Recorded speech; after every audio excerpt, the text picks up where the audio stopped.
What I do every day is I help people who have created or invented something and they want to do something with it. Usually they want to build a company around it. And their expertise was sort of on inventing, and they have something, they don't know what to do with it, and they come to us for help. We work with companies that really are technology-based. So I thought the best place for us to start today was talking about what is technology. And I looked, searched the web for different definitions until I found this one that I kind of like the best, because really it says anything that makes something better. If it's a process or a product, if we can do it better, that's technology. And that's sort of the kind of definition that I use. So I know that often when we think about technology, we think about electronic gadgets. If you can see that, that's the first MP3 player. By the way, if you were born in 1996 or later, all the technology I will show you today has been developed just in your lifetime. This is the first telephone with a built-in camera. Those things weighed about, 10 pounds or so. And that's the first digital video recorder that you had to hold on your shoulder, because that one weighed about 30 pounds, I think. So when we think of technology, even today, if I asked you what technology you have on you, anyone have a smartphone? Anyone have a cell phone? Okay, anyone have an iPod or some kind of MP3 player? Those are the kinds of things that we think of when we talk about technology. But in my definition, technology means other things that you wouldn't normally think of.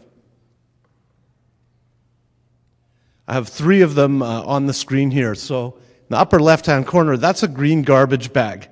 And I like using that example because green garbage bags were actually invented in Winnipeg, Manitoba. Most people don't know that, but that happens to be true in the 50s. The green garbage bag, what did people use before they had plastic garbage bags? They used paper bags. And you can imagine when you're taking out your wet garbage in a paper bag, there's a big problem because the bottom falls out. And somebody saw this problem and thought of a way to do things better. And the answer they came up with was, I'm going to invent a plastic garbage bag where it doesn't matter if the bottom gets wet or not. Then the bottom won't fall out and I won't have garbage all over my yard or the back lane or the street or whatever. The upper right-hand side, anyone know what that is? Yeah, it's a bread bag clip. Somebody invented that and made millions and millions of dollars off of that. Okay, you wouldn't think of that as technology, but I call that technology. Why? Well, I remember when I was a kid and these things hadn't been invented yet, what Mom used to do was tie a knot in the end of the plastic bread bag. And then when you'd go to undo that knot, lots of times it was too tight and you'd have to rip the bag to do it. And once you ripped the bag, the bread would get stale faster. So somebody invented that stupid thing and made a lot of money off it, but it was an improvement over the process of what existed beforehand. So I would call that technology. And on the bottom, maybe you've seen the commercials for these nasal strips.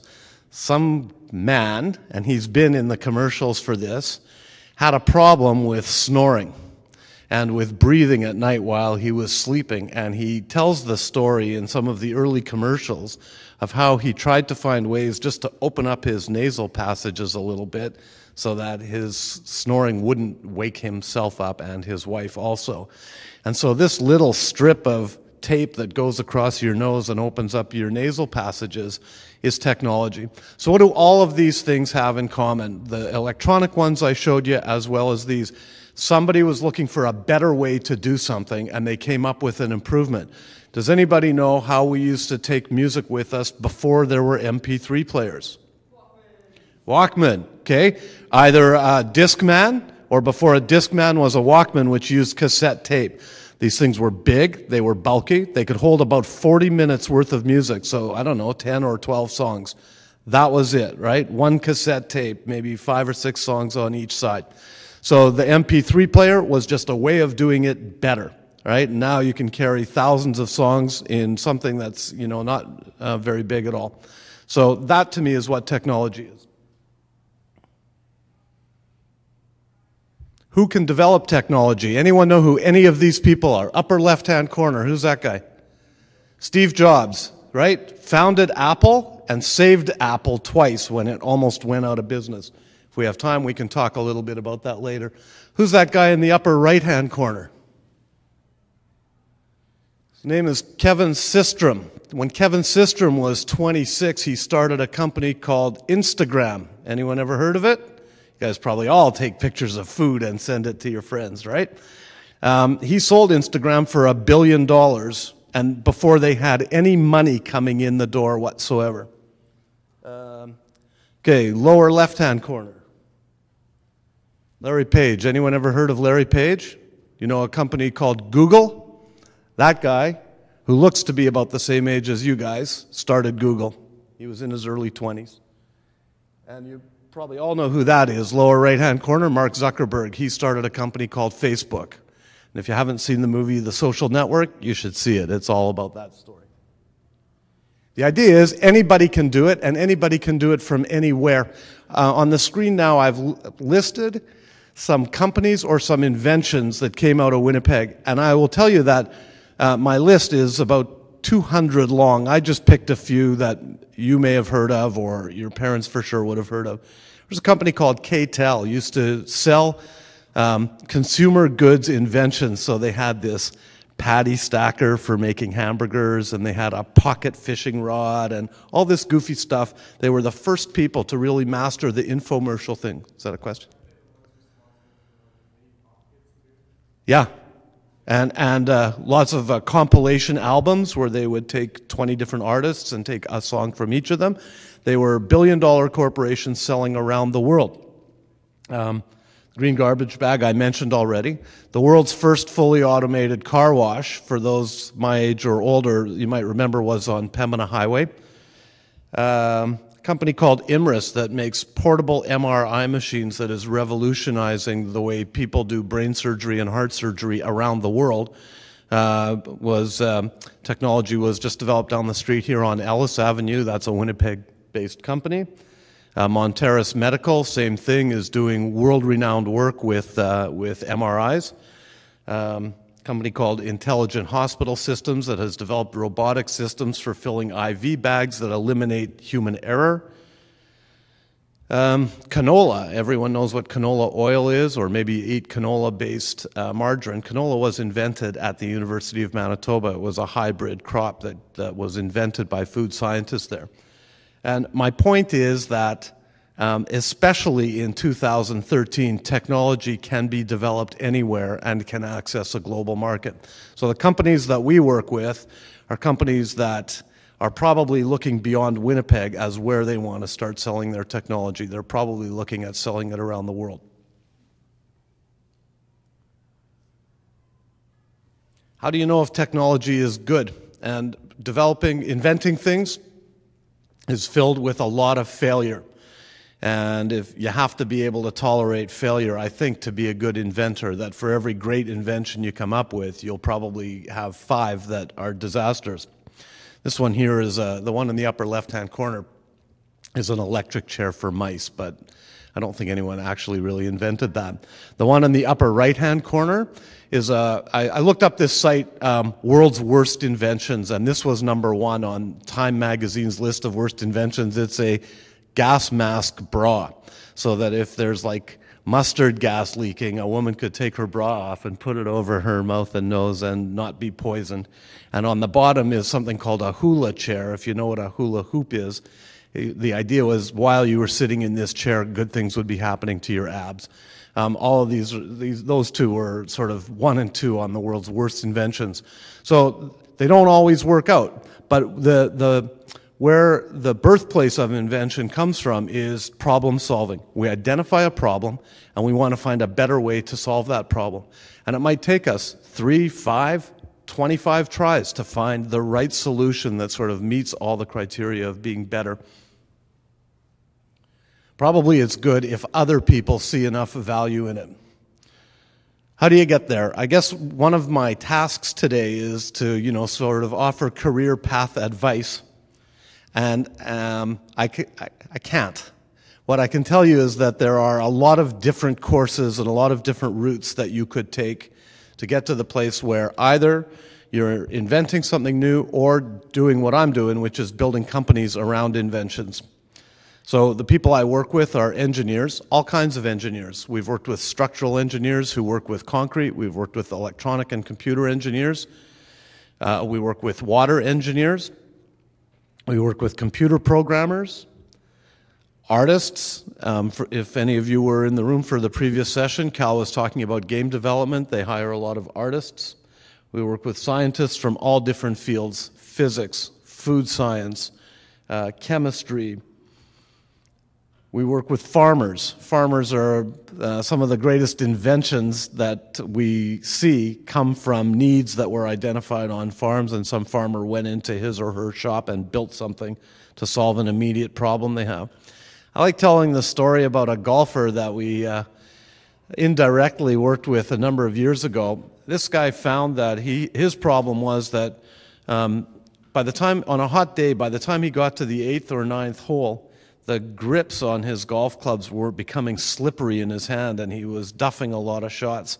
And he went into his garage and he played around, he mixed up different substances, and he came up with something that he could spray on the golf club that would make it sticky, but wouldn't leave any residue on your hands, so your hands didn't get sticky. And so he started using this on his golf clubs, and he would spray it, and it would last 3 or 4 rounds of golf, and then he would spray it again, last 3 or 4 rounds of golf. And he was trying to sell this thing to some golf shops so that he thought maybe other golfers had the same problem that he had. And then the United States military found out about what he had invented. And you can imagine, if you're a gunner, there's a lot of vibration, and there's a risk that your hands are going to slip off the handles. And so the U.S. military was quite interested in using this stuff so that their soldiers would have a better, a firmer grip on their equipment. And then police forces started seeing the benefit for many of the same reasons. They didn't want batons or other pieces of equipment slipping out of their hands. And so all of a sudden, the guy, the inventor, started off solving one problem, and by accident found that he had solved many problems for many groups that he had never thought of before. But invention always, you know, there's that expression that necessity is the mother of invention. Someone needs to find a way to do something better, and they go out and invent it. That can come from any line of work that you're in, and often it does. Somebody who's working in, you know, a restaurant sees a better way to do something. Someone who's working in a manufacturing plant sees a better way to do something, and they invent a solution. Oops. Often, the skills that make them great inventors are different than the skills that they would need in order to turn that invention into a business, and that's when they come to see us. So this slide talks about my own path to getting where I am today, and it was really in a roundabout way. I started off in university studying political studies and economics, and I ended up going to business school and doing my master's mostly because, well, it was because of a bet, but I'll tell you that story another time. And I'm not sure if I won or lost, but I ended up in business school and did a master's in that. When I came out of that, you can sort of see I went through the restaurant industry. I used to own 26 restaurants in Western Canada, clothing manufacturing and importing of clothing. I was in the entertainment industry. I worked in Hollywood for a few years. I owned a software company in the healthcare industry, and I owned an internet company when the internet was first becoming a commercial tool in 2000, 2001. So I took sort of my own varied path to getting where I am now. Since 1995, everything I've done has been sort of to work with technology. And so when the inventor or the creator has something and they believe that it's good and they believe other people would benefit from having it, they come and see us, and we try and build a business around their invention. So we try and help them find customers. We try and help them find the money they need to, you know, sometimes early prototypes, like some of the electronics I showed you, are really rough around the edges and they need money to improve them. We do everything from helping them name their product, decide what it should look like, the design of it, the price of it, and we work with them to sort of build companies around their inventions. As far as how you get there and the path you take to get there, like I said earlier, often the knowledge and the expertise comes from working in a particular industry. Through your experience of doing that, finding better ways to do things. And that's where I work. Questions? Comments? I do have, while you're thinking of your brilliant questions, I have a list that I produced of technology that has probably been developed in your lifetime. And I'm going to read out a few of these just to give you an indication of how quickly inventions now get invented and come to market. Since 1996, MP3 players, so that includes iPods, all kinds of MP3 players, DVDs and DVD players, text messaging came out in about 99 or so, camera phones, touchscreen cell phones, Blackberries, digital camcorders, Wii, Xbox, GameCube, PS3, PS2, PSP, Game Boy, Wi-Fi, Bluetooth, wireless keyboards and mice, TiVo or PVRs, those kinds of things, high-def TV and 3D TV, satellite TV, GPS devices, XM Sirius satellite radio, HD radio, web-based radio stations, high-efficiency washing machines, and then if we include applications, Facebook and its predecessor, MySpace, YouTube, instant messaging, Google, MapQuest, Wikipedia, iTunes, all that technology has been developed since 1996, so in the last 17 years. It comes at a faster and faster rate. Something that is different today than in 1996 is it's much easier to access the global market today than it was in 96. There are a lot less barriers to doing that. And so small companies in Winnipeg, Manitoba can grow into global competitors, just like they can if they're based anywhere else.